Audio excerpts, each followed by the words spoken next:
Hello everyone, welcome to Pitchlight YouTube channel. So ఈరోజు మనం మాట్లాడే టాపిక్ అయితే 6/3 రిలీజ్ అయ్యి ఇండియాలో ఒక సెన్సేషన్ క్రియేట్ చేసిన ట్రైలరే పుష్ప 2 ట్రైలర్. ఒక ఆంధ్ర వాడు వెళ్ళి బీహార్ లో జెండా నాటిన టైం అనమాట. అంటే ఎవరు ఊహించారు ఇంతమంది జనాలు వచ్చింటారు అనేసి. సో ఇప్పుడు మన ట్రైలర్ రియాక్షన్ చూస్తున్నా కూడా ఆల్రెడీ ఒరిజినల్ రియాక్షన్ అయితే వేరే లెవెల్ ఉంది బీహార్ అంతా కూడా. సో ఇంతకీ ట్రైలర్ ఎలా వచ్చింది, సూపర్ ఏం కుక్ చేశారు మన కోసం అనేది చూద్దాం.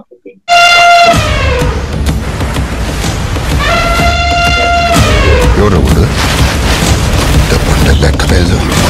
ఎవడవుడు పాపంటే భయం లేదు. డబ్బంటే లెక్క లేదు.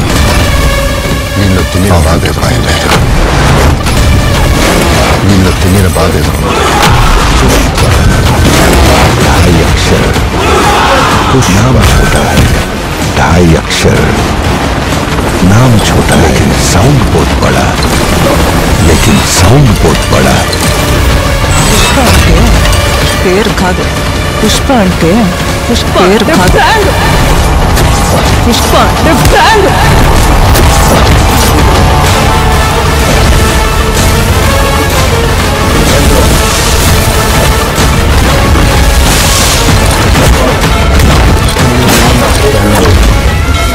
పెళ్ళమ్మాడి మూడుంటే ఎట్ట ఉంటుందా? పెళ్ళమ్మాడి మూడుంటే ఎట్ట ఉంటుందా?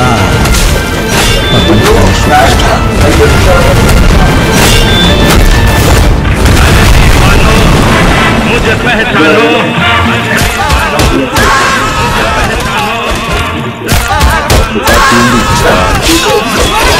పార్టీ ఉంది.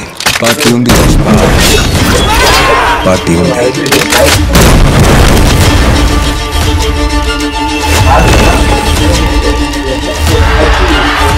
రాసిన పైసా రాసిన పైసా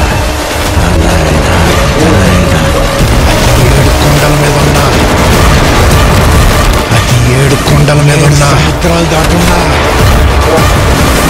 7 సముద్రాలు దాటున్నా పుష్పవాడ అలవాటు. నేను తెచ్చుకునేది పుష్పవాడ అలవాటు.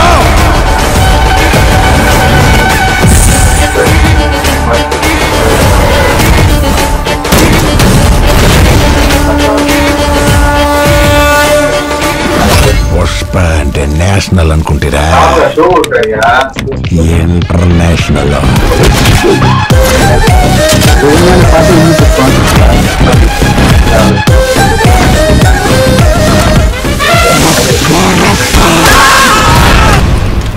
పార్టీ ఉంది పుష్ప. పార్టీ ఉంది.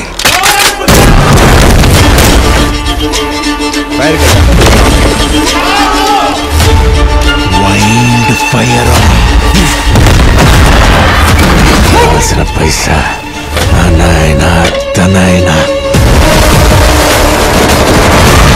నాకైతే ట్రైలర్ అయితే చాలా బాగా నచ్చింది యాక్చువల్ గా. సో ట్రైలర్ బట్టి సినిమా హాఫ్ గెలిచేసింది నాకు. ఎందుకంటే ఫస్ట్ పార్ట్ మనం చూస్తే పుష్ప ట్రైలర్ కట్టనేది అంత ఎగ్జాక్ట్ గా లేదనమాట. ఏదో కొంచెం గందరగోళంగా ఉండేది. బట్ ఈసారి అయితే ఆ జాగ్రత్త తీసుకుంటున్నారు. అండ్ స్టాండర్డ్స్ అయితే కొంచెం పెరిగినట్టే ఉంది. ఫస్ట్ కన్నా సెకండ్ పార్ట్ స్టాండర్డ్స్ అయితే బాగానే ఉంది. అండ్ ఆల్రెడీ పుష్ప సుకుమార్ చెప్పినట్టుగా పుష్పకి ఎండ్ ఉంటుంది కాబట్టి ఈ విలన్ కి క్యారెక్టరైజేషన్ పెంచినట్టున్నారు. జగన్ బాబు ఫస్ట్ పార్ట్ లేడు, సెకండ్ పార్ట్ వచ్చినాడు. మేబీ ఇక్కడ నుంచి లీడ్ పార్ట్. సో అందరూ అనుకున్నట్టుగా ఇక్కడ నుంచి ఇంకా నెక్స్ట్ వెళ్ళాలి కాబట్టి సో ఇంకా నేషనల్ నుంచి ఇంటర్నేషనల్కి వెళ్ళాడు. సో ఇక్కడ నుంచి వెళ్తాది అనమాట. సో ఎట్లా మాస్ ఎలిమెంట్స్ అయితే మాత్రం మొత్తం ఖచ్చితంగా మెయింటైన్ చేసిట్టున్నాడు. సో బొమ్మ అయితే ఖచ్చితంగా కొడుతుంది. ఆల్రెడీ బీహార్ స్టేట్ పేరు మార్చేస్తారు. BIHAAAR అని వస్తుంది. పార్ట్నర్ స్పెల్లింగ్ మారిపోద్ది. PAATNAA. సో ఇట్లా మారిపోతుంది అనమాట. సో మేబీ ఈ సినిమాతో మన తెలుగు మార్కెట్ అనేది వైడ్ ఓపెన్ అవుతుంది అనమాట. అంటే ఓన్లీ మనం ఇన్ని రోజులు ఏదో ప్రీ రిలీజ్ ఫంక్షన్ ఉన్నా కానీ ఏమన్నా మనం ఓన్లీ ఇండియా వరకే చూస్తున్నాం. రాజమౌళి మేబీ బయట తీసుకెళ్ళాము.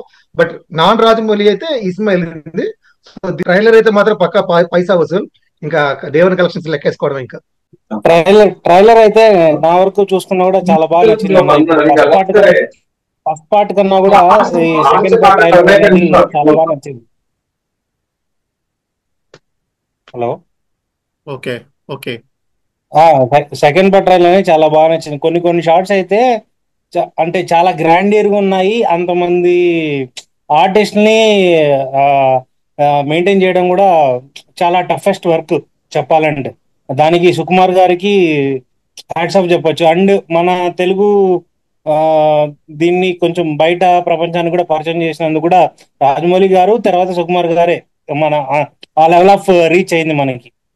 సో నాకైతే చాలా బాగా నచ్చింది కొన్ని షార్ట్స్. ఇప్పుడు మన జాతర షార్ట్స్ కానీ, ఇప్పుడు రష్మిక అండ్ అల్లు అర్జున్ తో ఉన్న షార్ట్స్ కానీ చాలా అంటే చాలా బాగా నచ్చాయి. లాస్ట్ లో ఆ డైలాగ్ మాత్రం చాలా బాగా వర్కౌట్ అయింది. ఇది ఫైర్ కాదు వైల్డ్ ఫైర్ అనేది భలే కట్ చేశారు. అక్కడ వరకు అయితే ఒక 1000 crores వరకు రీచ్ అవుతుంది అని నాకు అనిపిస్తుంది. నేను మెయిన్ ఎగ్జైటింగ్ ఫీల్ అయ్యేది ఫహద్ ఫాజిల్ క్యారెక్టర్ మెయిన్. ఎందుకంటే పార్ట్ 1 ఎండింగ్ లో సేమ్ క్యారెక్టర్ రిప్లిక్ అనమాట. పుష్ప రిప్లిక్ ఏంటంటే ఫహద్ ఫాజిల్. 2 క్యారెక్టర్స్ కి ఇద్దరికి యాటిట్యూడ్ ఉంది. సో వాళ్ళ మధ్య వచ్చే సీన్స్ ఆ కాంబినేషన్ చూడాలని ఉంది నాకైతే. నేను బాగా ఎగ్జైటింగ్ ఉన్నా వాళ్ళిద్దరు క్యారెక్టర్స్ ని పార్ట్ 2 లో ఎలా చూపిస్తాడో ఏందని. ఇద్దరు ఒకరెవరు తగ్గేవాళ్ళు కదా యాటిట్యూడ్ లో కానీ యాక్టింగ్ లో కూడా. సో నాకు తెలిసి న్యాయం చేస్తాడు సుకుమార్ అనుకుంటున్నా. So I hope. నాకైతే చాలా బాగా నచ్చింది ట్రైలర్ అన్నట్టు 1000 crores. సో నా పాయింట్ ఆఫ్ వ్యూలో అయితే నిజంగా యాక్చువల్గా ఇది వాళ్ళు ఇంటర్నేషనల్ లెవెల్కి తీసుకెళ్ళాలి అని చెప్పే పాయింట్ ఆఫ్ వ్యూ అనే ఉద్దేశంతోనే తీసినట్టుగా నాకు అనిపించింది. అంటే అంత గ్రాండ్యూర్గా ఉంది. కాకపోతే ఈ కమర్షియల్ సో ఇప్పుడు కమర్షియాలిటీ ఫస్ట్ పార్ట్ కంటే సెకండ్ పార్ట్లో ఎక్కువ కమర్షియాలిటీ అనేది ఉంటదేమో అనిపిస్తుంది నాకు.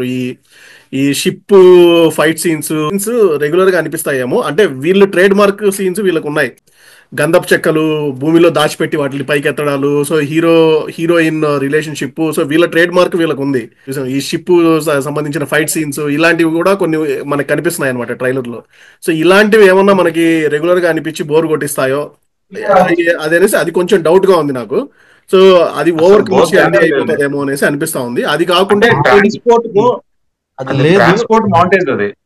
మాంటేజ్ మాంటేజే, కానీ అక్కడ సీన్లు పెట్టి అక్కడ ఫైట్లు పెట్టి సో అట్లాంటివి ఉంటే కొంచెం అది అలా ఓకే. అదేమన్నా అలా ఉండొచ్చేమో అనేది కొంచెం పుష్ప ఎంగేజ్ చేస్తుంది. ఏ సీన్ పెట్టినా పుష్ప ఎంగేజ్ చేస్తుంది. చూద్దాం అదే గెటప్ చూసావా? ఫారిన్ లో ఫైట్ అని అలాంటి తీయడం అంతా గెటప్ 1980s లో చిరంజీవి సినిమాలలో కొంచెం రస్టిక్ గెటప్ ఉండేది చిరంజీవి.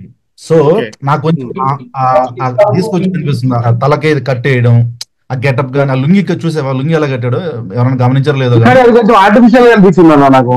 అవునా? కానీ అదేదో కొంచెం యూనిక్ అనిపించింది. చూద్దాం. మనకు తీసుకొచ్చాడు మ్యానరిజం తీసుకొచ్చాడని చెప్తున్నాడు అన్న. ఇంకోటి ఏంటంటే 1000 crores నాట్ ఎనఫ్ అనమాట. ఎందుకంటే అలాగే 1200 crores రైట్స్ ఇచ్చేసారు. 1300 crores బ్రేక్ ఈవెన్. 1200 crores అమ్మేశారు సినిమా. 1300 crores అనేది బ్రేక్ ఈవెన్ వాళ్ళకి. ఇంకా ప్రాఫిట్స్ అనేది చూసుకోవాలి.